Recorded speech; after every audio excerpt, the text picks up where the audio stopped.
Hello বন্ধুরা, আজ আমি আপনাদের জন্য 2026 সালে এমন এক মাথা নষ্ট করা রোমান্টিক মুভি নিয়ে এসেছি যা দেখলে আপনাদের আবেগ এবং উত্তেজনা দুটি চরমে পৌঁছাবে। এই গল্পটি এমন দুটি ছেলেকে ঘিরে যারা একই সাথে এক নিষ্পাপ মেয়ের প্রেমে পড়ে। তবে পার্থক্যটা হলো একজনের নজর ছিল শুধুমাত্র মেয়েটির শরীরের দিকে, তার সাথে ফিজিক্যাল হওয়ার জন্যই সে হন্য হয়ে ঘুরছিল, আর অন্য ছেলেটি সে মেয়েটিকে নিজের জীবনের থেকেও বেশি ভালোবাসে। তো চলুন দেখি এই দুই ছেলে তাদের নিজেদের স্বার্থ আর ভালোবাসার জন্য এই মাসুম মেয়েটির জীবনে কি ধরনের ঝড় তোলে আর কিভাবে তার দুনিয়া উলট পালট করে দেয়। বন্ধুরা, গল্পটা আক্ষরিক অর্থেই গায়ে কাটা দেওয়ার মতো, তাই ভিডিওটি শেষ পর্যন্ত দেখে আমাদের সাথেই থাকবেন। গল্পের শুরুতেই আমরা হেসলি নামের এক অসম্ভব সুন্দরী কিউট একটা মেয়েকে দেখতে পাই। আজ কলেজে তার প্রথম দিন, তাই সে খুব এক্সাইটেড হয়ে তাড়াতাড়ি রেডি হয়ে সোজা তার কলেজে চলে যায়। কলেজে পৌঁছে হেসলি এক ছেলেকে তার ক্লাসরুমের রাস্তা জিজ্ঞাসা করে, কিন্তু ওই বজ্জাত ছেলেটি ইচ্ছা করেই তাকে ভুল ক্লাসের রাস্তা বলে দেয়। এটা বুঝতে পেরে হেসলি প্রচণ্ড রেগে যায়। তারপর হেসলি যখন সঠিক ক্লাসে পৌঁছায় তখন সে দেখে প্রথম দিনই সে লেট। ক্লাসের টিচার তাকে লেট হওয়ার জন্য আচ্ছা মতো বকা দেন এবং সাফ জানিয়ে দেন, আমার ক্লাসে লেট করে আসা একদম অ্যালাউড না। এই বলে টিচার তাকে ক্লাস থেকে বের করে দেন। বেচারি হেসলি মন খারাপ করে বাইরে আসতেই দেখে, আরে এই তো সেই ছেলেটা যে তাকে ভুল রাস্তা দেখিয়েছিল। আসলে এই ছেলেটার নাম লুক। লুক দেখতে 8-10টা ছেলেদের মতো নয়, তার মধ্যে একটা ডার্ক আর রাফ ব্যাপার রয়েছে। হেসলি সোজা লুকের পাশে গিয়ে বসে আর তার উপরে এক গাদা রাগ ঝাড়তে শুরু করে। লুক আগে থেকেই হেসলির নাম জানতো, তাই সে কথায় কথায় তার নাম ধরে রাখে, কিন্তু হেসলি তো আর নাম জানতো না, তাই সে লুকের নাম জিজ্ঞাসা করে। কিন্তু লুক এমন একটা ভাব নেয় যেন তার কোনো পাত্তাই নেই, সে নিজের নামটাই বলে না। হেসলি লুকের অদ্ভুত আচরণ দেখে বলে, তুমি এখনো ছন্ন ছাড়ার মতো কেন থাকো আর এত নেশাই বা কেন করো। লুক হেসলির কোনো কথারই জবাব দেয় না, উল্টা চুপচাপ সেখান থেকে উঠে চলে যায়। এরপর হেসলির ক্লাসের অন্য ছেলে মেয়েদের সাথে পরিচিত হয়। সেখানে মেরি আর জেনি নামের দুই মেয়ের সাথে তার বেশ ভালো বন্ধুত্ব হয়ে যায়। মেরি হেসলিকে কলেজের হালচাল বোঝাচ্ছিল, ঠিক তখনই সেখানে এন্ট্রি নেয় ম্যাট নামের এক হ্যান্ডসাম কিন্তু চালাক ছেলে। ম্যাট হেসলির সুন্দর চেহারা আর তার ফিগার দেখে প্রথম দেখাতেই তার উপরে ক্রাশ খায়। সোজা কথা, সে এখন যেভাবেই হোক হেসলির সাথে রাত কাটাতে চায়। কথায় কথায় হেসলি যখন মেরির কাছে লুকের ব্যাপারে জিজ্ঞাসা করে তখন তারা জানায় লুক আগে এমন ছিল না, কিন্তু যেদিন তার ভাই মারা গেছে সেদিন থেকেই লুক নেশায় ডুবে থাকে আর সবার থেকে নিজেকে একেবারে গুটিয়ে নিয়েছে। একদিন হেসলি তাড়াতাড়ি করে কলেজে এসে দেখে সে আজও লেট, তাই তার মন খারাপ করে কলেজের মাঠে বসে থাকে এবং নিজের ডায়েরি বের করে ছবি আঁকতে শুরু করে। তখনই সেখানে লুক এসে হাজির। বন্ধুদের কাছ থেকে হেসলি আগে থেকেই লুকের নাম জেনেছিল, তাই সে তাকে নাম ধরে ডাকে। লুক হঠাৎ করেই হেসলির ডায়েরিটা কেড়ে নেয় আর পড়তে শুরু করে। আসলে এই ডায়েরিতে হেসলি তার জীবনের কিছু স্পেশাল স্বপ্নের কথা লিখে রেখেছিল, যেমন বিন্দাস হয়ে দুনিয়া ঘুরে বেড়ানো, মন খুলে ড্যান্স করা, আরও কত কি। এসব অদ্ভুত স্বপ্ন দেখে লুক হো হো করে হাসতে শুরু করে। হেসলি রেগে গিয়ে বলে, তোমার তো নিশ্চয়ই কোনো স্বপ্ন আছে। তখন লুক সিরিয়াস হয়ে বলে, আমি স্বপ্নে বিশ্বাস করি না, কারণ এগুলো পূরণ না হলে খুব কষ্ট দেয়। এভাবে যখন তাদের মধ্যে টুকটাক কথা হচ্ছিল তখনই টিচার এসে দুজনকেই ক্লাসে পাঠিয়ে দেন। হেসলি ক্লাসে বসে থাকতে থাকতে ম্যাট সেখানে চলে আসে। ম্যাট হেসলিকে আজ রাতে বাইরে ডেটে যাওয়ার অফার দেয়। হেসলিও কিছু না ভেবে রাজি হয়ে যায়। রাতে ম্যাট আর হেসলি একটা দারুণ রেস্টুরেন্টে যায়। সেখানে তারা নিজেদের মধ্যে অনেকক্ষণ আড্ডা দেয়। আসলে ম্যাটের প্ল্যান ছিল যেভাবেই হোক হেসলিকে ইমপ্রেস করে আজ রাতেই তার সাথে ফিজিক্যাল হওয়া। অনেকক্ষণ গল্প করার পর ম্যাট হেসলিকে তার বাড়িতে ড্রপ করতে যায়। বাড়িতে পৌঁছে ম্যাট আস্তে আস্তে হেসলির একদম কাছে চলে আসে আর তাকে কিস করার চেষ্টা করে, কিন্তু ঠিক সেই মুহূর্তে হেসলির মা সেখানে চলে আসায় ম্যাটের পুরো রোমান্টিক প্ল্যানে পানি পড়ে যায়। বেচারা ম্যাট বাধ্য হয়ে সেখান থেকে কেটে পড়ে। পরের দিন মেরি হেসলিকে জানায় যে জেনি আজ রাতে তার বাড়িতে একটা দারুণ পার্টির আয়োজন করেছে আর তাদের সবাইকে যেতে বলেছে। হেসলিও রাজি হয়ে যায়। রাতে ম্যাটের সাথেই হেসলি জেনির পার্টিতে যায়, কিন্তু পার্টিতে ঢুকতেই ম্যাট হেসলিকে একা ফেলে নিজের বন্ধুদের সাথে ফুর্তি করতে শুরু করে। হেসলি কিছুক্ষণ তার বন্ধুদের সাথে আড্ডা দিচ্ছিল। একটু পর মেরিও একটা ছেলেকে পটিয়ে তার সাথে রোমাঞ্চ করতে যায়। একা হেসলি বোর হয়ে পার্টির মধ্যে ঘুরছিল, তখনই হঠাৎ একজনের সাথে ধাক্কা খেয়ে হেসলির দামি ড্রেসের উপরে ড্রিঙ্কস পরে ড্রেসটা নষ্ট হয়ে যায়। এটা দূর থেকে দেখেই ম্যাট ছুটে আসে আর হেসলিকে বলে, চলো ওয়াশরুমে গিয়ে ড্রেসটা পরিষ্কার করে দিচ্ছি। ওয়াশরুমে ঢোকার পর পরিষ্কার করার বদলে ম্যাটের আসল রূপটা বেরিয়ে আসে। সে জোর করে হেসলিকে চেপে ধরে আর সাথে সাথে জোর জবরদস্তি করার চেষ্টা করে। ম্যাট তখন হেসলির সাথে নোংরামি করতে একদম মরিয়া। ঠিক তখনই সেখানে লুকের এন্ট্রি। লুককে দেখেই ম্যাট ভয় পেয়ে হেসলিকে ছেড়ে দেয়। হেসলিও সুযোগ পেয়ে নিজেকে সামলে নেয়। ম্যাট ভেতরে রেগে ফুঁসতে থাকে, কারণ লুক এত সুন্দর একটা সুযোগ নষ্ট করে দিয়েছে। কিন্তু সে লুককে কিছু বলার সাহস না পেয়ে চুপচাপ সেখান থেকে বেরিয়ে যায়। একটু পর হেসলি যখন ওয়াশরুম থেকে বের হয়, তখন লুক তাকে শক্ত গলায় সাবধান করে দেয় ম্যাটের থেকে দূরে থাকার জন্য।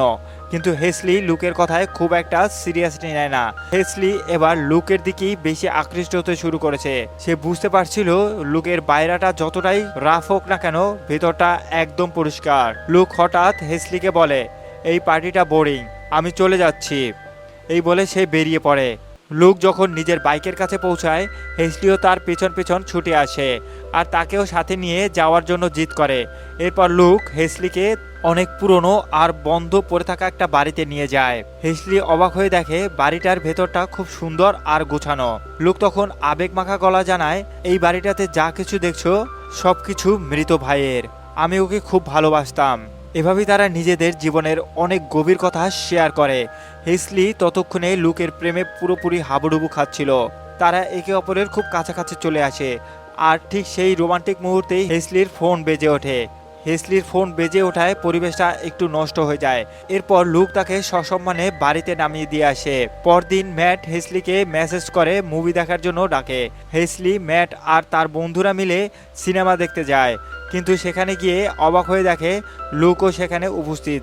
আসলে ওই সিনেমা হলটা ছিল লুকের বাবার। ম্যাট লুককে দেখে ইচ্ছা করে তাকে রাগানোর জন্য উল্টাপাল্টা আর আক্রমণাত্মক কথা বলতে শুরু করে। লুক নিজেকে কন্ট্রোল করতে না পেরে রেগে সেখান থেকে চলে যায়। রাগে দুঃখে সে সোজা একটা বারে গিয়ে প্রচুর পরিমাণে ড্রিঙ্কস করে নিজেকে শেষ করতে চায়। পরদিন হেসলিকে ক্লাসে বসে থাকতে দেখে ম্যাট এসে অসভ্যের মতো হেসলিকে ছুঁতে শুরু করে। দূর থেকে এটা লুক দেখে রাগে পাগল হয়ে যায়, কারণ সে ম্যাটকে দু চোখে দেখতে পারতো না। একদিন হেসলি যখন বাড়িতে একা ছিল, তখন লুক হঠাৎ সেখানে হাজির হয়। লুক তাকে তার সেই ডায়েরিটা ফেরত দেয়, যেটাতে হেসলি ক্লাসে ফেলে এসেছিল। লুক হেসলিকে তার সাথে একটু বাইরে যাওয়ার জন্য রিকোয়েস্ট করে। হেসলিও রাজি হয়ে যায়। ওই রাতটা দুজনে মিলে পুরো শহর ঘুরে বেড়ায় আর পাগলের মতো এনজয় করে। লুক যেন নতুন করে বাঁচার মানে খুঁজে পেয়েছিল। সে বুঝতে পারে সে হেসলিকে পাগলের মতো ভালোবাসে।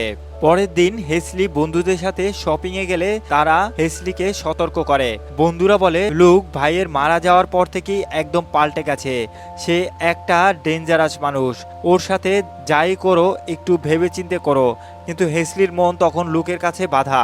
পরের দিন ক্লাসে গিয়ে হেসলি লুককে পরিষ্কারভাবে জানিয়ে দেয় যে সে ম্যাটের সাথে কোনো রকমের সম্পর্ক রাখবে না, সে শুধুমাত্র লুকের সাথেই থাকতে চায়। এই কথা শুনে লুকের খুশির আর কোনো ঠিকানা থাকে না। রাতে লুক তার বাবার কাছে গিয়ে হেসলির কথা বলে আর রিকোয়েস্ট করে সিনেমা হলে একদিনের জন্য খালি রাখতে, যাতে সে হেসলির সাথে স্পেশাল কিছু সময় কাটাতে পারে। কিন্তু তার বাবা সরাসরি না করে দেন। পরের দিন লুক খুশি মনে হেসলির সাথে তার বাড়িতে দেখা করতে যায়। গিয়ে দেখে সেখানে ম্যাট বসে আছে আর হেসলির সাথে বেশ হাসি খুশিভাবে গল্প করছে। এটা দেখে লুকের মাথায় রক্ত উঠে যায়। সেভাবে কালিদ মেয়েটা বলল শুধুমাত্র তার সাথেই থাকবে, আর আজ আবার অন্য ছেলের সাথে ফুর্তি করছে। মেয়েদের জাতটাই বোধহয় এমন, যাকে বুকে জায়গা দেওয়া হয় সেই বুক ভেঙে দেয়। প্রচণ্ড অভিমানে লুক সেখান থেকে ফিরে আসে। এদিকে ম্যাটও হেসলির কাছ থেকে পাত্তা না পেয়ে বারে গিয়ে আধ বোতল মদ গিলে মাতাল হয়ে যায়। অন্যদিকে মনের দুঃখে লুকও বাড়ি গিয়ে ছেলেদের সাথে ভয়ঙ্কর মারামারি বেঁধে দেয়। মার খেয়ে রক্তাক্ত অবস্থায় লুক তার ভাইয়ের সেই পুরনো বাড়িতে এসে একা বসে থাকে। কিছুক্ষণ পর ম্যাডাম হেসলি সেখানে এসে হাজির। লুক তাকে চলে যেতে বলল হেসলি নাছোড়বান্দা। সে লুকের পাশে গিয়ে বসে। লুক তখন কান্না কণ্ঠে বলে, আমি খুব খারাপ একটা মানুষ, আমি তোমাকে কখনোই ভালো রাখতে পারবো না। তুমি ম্যাটের সাথেই হয়তো ভালো থাকবে। কিন্তু হেসলি লুকের ঠোঁটে আঙুল দিয়ে বলে, আমি শুধু তোমারই থাকতে চাই। এরপর তাদের সব ভুল বোঝাবুঝি অবসান হয় এবং তারা আবারও এক হয়ে যায়।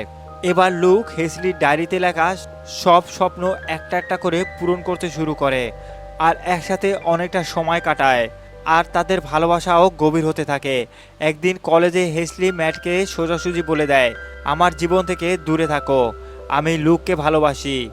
কিন্তু ঘাড়তারা ম্যাট কিছুতেই সেটা মানতে চায় না। সে উল্টো হেসলিকে বলে, লুক একটা থার্ড ক্লাস ছেলে, আমি তোমাকে সুখী রাখতে পারবো। হেসলি তার কোনো কথাই শোনে না। রাতে লুক আর হেসলি একটা ক্লাবে গিয়ে চরম ফুর্তি করছিল। তখনই ম্যাটের পাঠানো এক লোক লুকিয়ে তাদের দুজনের আপত্তিকর একটি ছবি তুলে নেয়। পার্টি শেষে লুক একটা ভ্যান গাড়ি করে আসে আর হেসলিকে একটা নির্জন জায়গায় নিয়ে যায়। সেখানে ভ্যানের ভিতরে তারা দুজনে একে অপরের সাথে চরম অন্তরঙ্গ মুহূর্তে হারিয়ে যায়। হেসলি লুকের ভালোবাসায় পুরোপুরি সঁপে দেয়। কিন্তু পরদিন কলেজে আসতেই ম্যাট হেসলিকে সেই ক্লাবের দুটি ছবি দেখিয়ে তাকে ব্ল্যাকমেল করতে শুরু করে আর জঘন্য সব কথা শোনায়। ঠিক তখনই লুক সেখানে চলে আসে। সে হেসলিকে নিয়ে সেখান থেকে চলে যেতে চাইলে ম্যাট পেছন থেকে লুকের মৃত ভাইকে নিয়ে জঘন্য কথা বলে। ভাইয়ের নামে এমন কথা শুনে লুকের মাথা পুরোপুরি খারাপ হয়ে যায়। সে ম্যাটকে পশুর মতো মারতে শুরু করে। হেসলি ভয় পেয়ে লুককে আটকাতে গেলে রাগের মাথায় লুক হেসলিকেও ধাক্কা দিয়ে দেয় আর হেসলি বেশ ব্যথাও পায়। ব্যাস, মুহূর্তের ভুলে তাদের সম্পর্কটা আরও ভেঙে যায়। পরদিন লুক হেসলির বাড়িতে গিয়ে অনেক ক্ষমা চায়, কিন্তু হেসলি তার কোনো কথাই না শুনে দরজা বন্ধ করে দেয়। লুকের পৃথিবী যেন আরও থমকে যায়। যে মেয়েটা তাকে নতুন করে বাঁচার স্বপ্ন দেখিয়েছিল সেও আজ তাকে ছেড়ে চলে গেল। লুক আবারও সেই নেশার অন্ধকারে ডুব দেয়। কলেজে বসে হেসলি যখন কাঁদছিল তখন তার এক বন্ধু এসে তাকে বোঝায়, লুক আসলে খারাপ না রে, ও শুধু রাগের মাথায় এমন করেছে, ওকে তুই একটা সুযোগ দিয়ে দেখ। ঠিক তখনই ম্যাট সেখানে এসে আবারও হেসলি আর তার বন্ধুকে নিয়ে আজে বাজে বকতে শুরু করে। এবার হেসলি তার চুপ থাকার বাঁধ ভেঙে ম্যাটকে আচ্ছা করে আসল রূপ আর তার অকাত বুঝিয়ে দেয়। অন্যদিকে লুকের বাবা লুককে ওই শহর ছেড়ে চলে যেতে বলেন যাতে সে তার ফিউচারে ফোকাস করতে পারে। লুক শহর ছেড়ে যাওয়ার আগে শেষবারের মতো ভাইয়ের সেই বাড়িতে যায়, কিন্তু সেখানে গিয়ে অবাক হয়ে দেখে হেসলি আগে থেকেই সেখানে তার জন্য অপেক্ষা করছিল। হেসলির চোখে জল ফেলে লুকের কাছে ক্ষমা চায় আর কথা দেয় সে কখনোই তাকে ছেড়ে যাবে না। লুকও ইমোশনাল হয়ে তাকে বুকে টেনে নেয়। কয়েকদিন পর একটা পার্টিতে হেসলি যখন নাচছিল তখন সেখানে ম্যাট এসে আবারও সিন ক্রিয়েট করে আর আজে বাজে কথা বলতে শুরু করে। এবার হেসলি সাপটে একটা থাপ্পড় বসিয়ে দেয়। ম্যাট রেগে গিয়ে তার বন্ধুদের নিয়ে হেসলিকে হ্যারেস করতে শুরু করে। ঠিক তখনই জেনি সবার সামনে ম্যাটের আসল মুখোশ খুলে দেয়। সে সবাইকে জানিয়ে দেয় ম্যাটের কথায় সেই লুক আর হেসলির ছবি তুলেছিল আর ম্যাটই শুরু করে তাদের আলাদা করার নোংরা ষড়যন্ত্র। ম্যাটের এই জঘন্য রূপ দেখে সবাই হতবাক হয়ে যায়। ঠিক সেই মুহূর্তেই পার্টির বাইরে লুক এসে পৌঁছায়। সে হেসলির জন্য একটা সুন্দর ফুল নিয়ে এসেছিল, কিন্তু সে যখন ফুলটা দিতে হেসলির দিকে এগিয়ে যাচ্ছিল ঠিক তখনই উল্টো দিক থেকে আরেকটা বেপরোয়া গাড়ি প্রচণ্ড স্পিডে হেসলির দিকে ধেয়ে আসে। লুক এক সেকেন্ড না ভেবে হেসলিকে সজোরে ধাক্কা দিয়ে সরিয়ে দেয়, কিন্তু গাড়িটা এসে সরাসরি লুককে চাপা দেয়। স্পটেই লুক মৃত্যুর কোলে ঢলে পড়ে। এই মর্মান্তিক ঘটনা হেসলি পুরোপুরি পাথর হয়ে যায়। লুকের স্মৃতি বুকে আঁকড়ে ধরে নিজের সব জিনিসপত্র নিয়ে লুকের ভাইয়ের সেই পুরনো বাড়িতে এসে থাকতে শুরু করে যেখানে তাদের ভালোবাসার শুরু হয়েছিল। আর এই কলিজা ছেঁড়া ট্র্যাজেডির মাধ্যমেই শেষ হয়ে যায় আজকের অসাধারণ এই মুভিটি। বন্ধুরা, এই গল্পটি যদি আপনাদের চোখে পানি এনে দিয়ে থাকে অবশ্যই একটি লাইক এবং সাবস্ক্রাইব করে যাবেন আর জানাবেন এই গল্পটি আপনাদের কাছে কেমন লেগেছে।